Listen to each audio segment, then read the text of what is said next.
Anza mwezi wa moja mpaka sasa na bado tunasumbukana. Watu wamehama wamekaa huko shule ya Rieko Junior Academy, na hata ukiona kwa hii nyumba bibi alitoroka juu ya maji.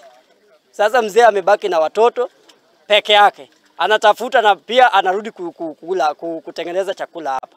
Maji inasumbua. Sasa tunaomba serikali ya kaunti, kuanzia governor wetu Peter Nyang'nyongo na waziri na MCA, mkuje mtusaidia na tingatinga atengeneze hii mto, hii maji iende kabisa. Tunaishi na nyoka, tunaishi na samaki, tunaishi na every kind of water animals here. So we are requesting from the national government, county government, hata ojienda kuja tusaidie. Anybody who is willing can come and akuje tusaidie. So we are pleading with the county government, the MCA, please go and plead on our behalf. Tuko area Mbega na maji imeingia kwa manyumba ya watu. Tumeshapeleka vilio vya watu wa Mbega kwa muda mrefu sasa.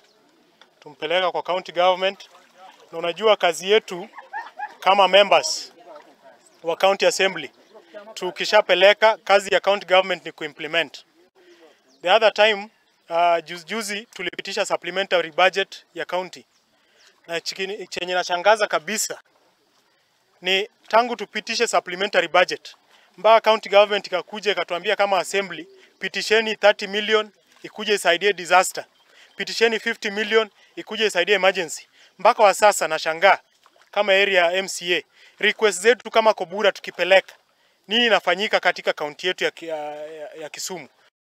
Nake mutongoria wa bururi Ndagitari William Ruto ni arikitie kwamukira etikia a dini ya Githiramu thigiraini